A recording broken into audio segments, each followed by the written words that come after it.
Greetings, members, one and all of the Salivation Nation. Gold and silver rebound in the fight against the dollar. Let's explore.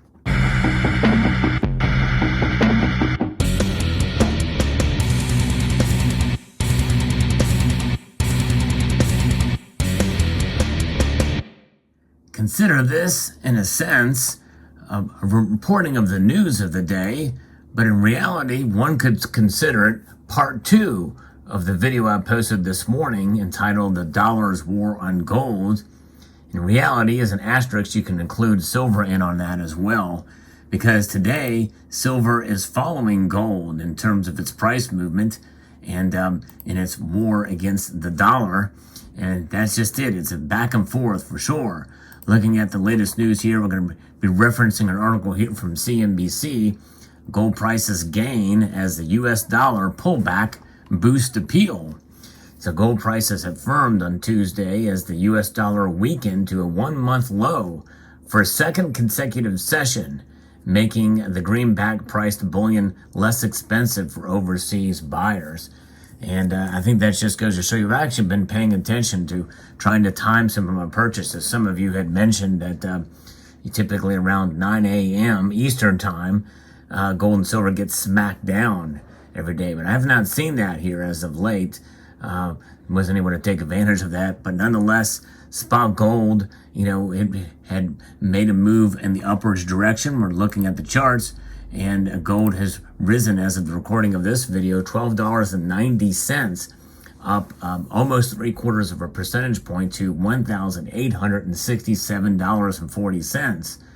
And again, as I record this video, silver is up over 1%, actually about 1.4%, up 30 cents to $22.17, thereby narrowing the gold to silver ratio to 84.57. And just very close to the close of the markets here in New York. The dollar, a rival safe haven asset to gold, has been falling broadly against or alongside a decline in the treasury yields from multi-year peaks, with aggressive easing by the Federal Reserve already priced in. The weaker dollar has helped gold break back above its 200-day average, and we're not yet convinced the greenback has seen a low, City Index senior market analyst Matt Simpson said. Kansas City Federal Reserve Bank President Esther George said she expects U.S. Central Bank to lift its target interest rate to about 2% by August, with further action dependent on how both supply and demand are affecting inflation. Non-yielding bullion, seen as a safe store of value during times of economic crisis, it tends to become less attractive to investors when U.S. interest rates are raised. At least that's in the short term. I'm of the belief, though, that it's not going to take long and gold and silver will break out and rise above that as we start to see inflation still continue to run hot through that, because I think that's almost too little too late, but who knows. SPDR Gold Trust, the world's largest gold-backed exchange-traded fund, said its holdings rose 0.44% to 1,068 tons on Monday from 1,063 tons last week. European Central Bank President Christine Lagarde said on Tuesday she saw the ECB's deposit rate at zero or slightly above by the end of September, implying an increase of about 50 basis points from its current level. And so that leads us to another piece from Capital.com that talks about how this heavyweight fight, and that's kind of the theme of the video I posted earlier today. There is this battle and a war, in a sense, between gold and the dollar. And again, I'm including silver in this as well, too, because in times like this, many times silver can react and flow along with gold. It tends to do that more radically. And in a sense, silver can rise as a monetary metal and essentially fall as an industrial metal. And I think that's what's been happening over the course of several years, actually, with silver. It's falling as an industrial metal and rising as a monetary metal. That's what we're seeing today. Silver is rising as a monetary metal with grossly outperforming gold. Nonetheless, gold and the U.S. dollar have been fighting like heavyweights in a ring since April. I would argue for a long time before that, with both assets throwing blows and striving to gain an edge. In the early rounds of the match, the dollar appeared to be in a good health thanks to the impetus given by the Federal Reserve's interest rate hikes. But something has begun to itch the greenback's performance in recent days. Let's give it a little scratch there for the dollar. Indeed. So providing support for the precious metals rebound and reversal of the trend. Investors are beginning to fear that if the Federal Reserve tackles inflation too aggressively through interest rate hikes, the U.S. economy might enter into a recession later on, or maybe even sooner rather than later. As a result, the dollar strength may not be sustainable in the medium term. Will this be the turning point in the fight, with gold cornering the U.S. dollar in the future rounds? Well, I think so, and many also feel the same way, that we think that's what's going to happen. The dollar will not win in the fights, and ultimately in the war, gold is going to win, and the gold will always win. And I think by association, silver too. Why? Because it has survived currencies, nation states, all throughout history. Gold has been the one metal that has proven itself as a store of value and as a monetary metal. This is why central banks hold it. It is the ultimate safe haven, no question about it. And so they're going to continue to hold this metal and realize and recognize that in the end, it's the winner. And that's where you're hedging your bets. So, yeah. And so what happened in 2021 at the start of the year in 2022, the dollar and gold have been inversely linked since April of 2022. As the dollar increased in value, the precious metals slowly depreciated, and silver big time went down. How can this divergence between gold and the dollar be explained? Well, the strengthening of the U.S. dollar has been the result of the Federal Reserve's move to change direction and indicate to the market its desire to substantially hike interest rates to combat inflation at its highest level in over 4 decades. As a result, investors have anticipated higher interest rates in the U.S., which has increased demand for the dollar relative to other currencies, such as the euro and the yen, which are still bound by record low interest rates. That's why many times you are seeing higher gold and silver prices in other currencies, and only in the dollar that it's lower. And that's because of the strength of the dollar. The dollar is a top world reserve currency. It is a force to be reckoned with. Gold and silver know it, at least in the short term and medium term. But you and I, as accumulators of the precious metals, we know that unsound money is no match for sound money. And the Constitution recognizes that, Article 1, Section 10, as of note. But nonetheless, that's where we are at, folks. And so even though in this short, medium term, which seems to be a long stretch of time, by the way, gold and silver don't seem to be much of a match for the safety of cash. But that's only temporary. I would like to propose the argument that the dollar strength over gold and silver is transitory. Yes, indeed.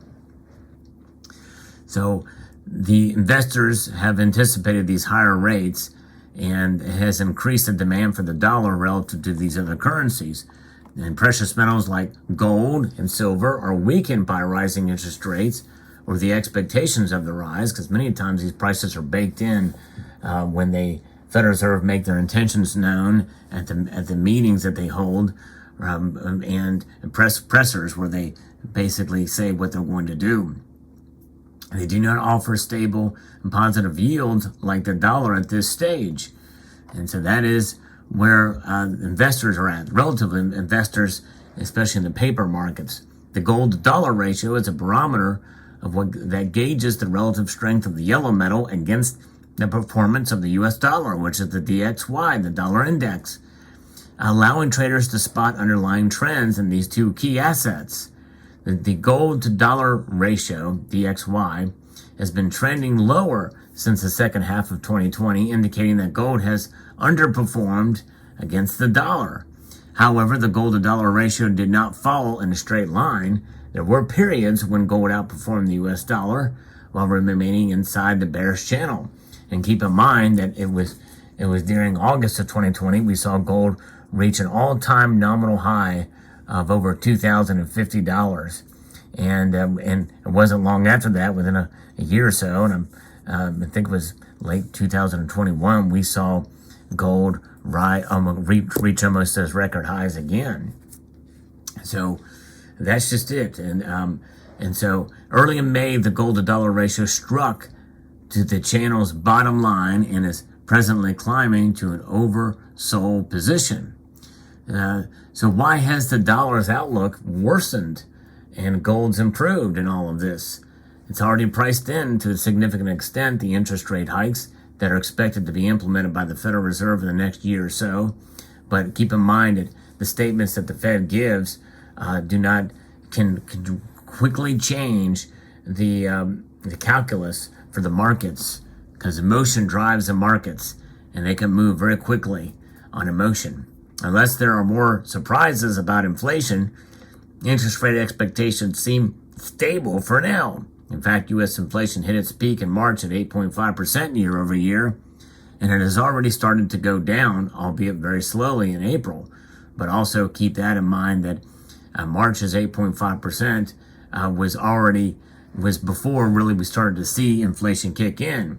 By April, it had already started to kick in, so its 8.3 number is actually worse than the 8.5 number for the year over year. People don't think about that, but when you look at statistics, you look at where a number starts to increase, and I'm just saying for example here because I don't have the actual numbers in front of me, but let's say inflation is at 2.5% in March and has risen 8.5% year over year, and then inflation in April of 2021 rises to 3.2%, and then April's numbers, and then the inflation for April 2022 is 8.3%. That's worse, folks, because you were stacking it on top of the year-over-year average. In the meantime, the conflict between Russia and Ukraine, trade restrictions, the crisis in commodities, the global supply chain, and the end of the ultra-stimulating monetary and fiscal policies have all had a negative impact on the global economy. And we're seeing that play out, not so much in mainstream news, but we know it's big news in places like Sri Lanka, where they are taking to the streets now. It's pretty insane what's happening there. As the chances for an economic recession rise, investors are starting to doubt that the dollar strength will last too long. Moreover, gold has traditionally performed positively during recessionary periods, and even though it may take a while for that to occur, typically once it's really known after these consecutive quarters of low GDP growth, then you will start to see gold and silver break out. We saw that in 2010, 11, and 12 after the last recession. The prospect for slower economic growth, which is already happening in China and other places, could relieve the pressure on the Federal Reserve to keep interest rates high for longer, allowing for precious metals to gain. So we'll see how it all plays out. But today's news is that gold and silver are rebounding in the fight against the dollar. So gold and silver have won the battle. For today, we know they're going to win the war overall. But the war is raging on, and gold and silver are on the underdogs compared to the dollar in the short and medium term. Letting me know what your thoughts are in the comment section below. I'd like to extend a multitude of gratitude to you all for taking the time to watch. And I want to encourage you to please rate, share, comment, and subscribe.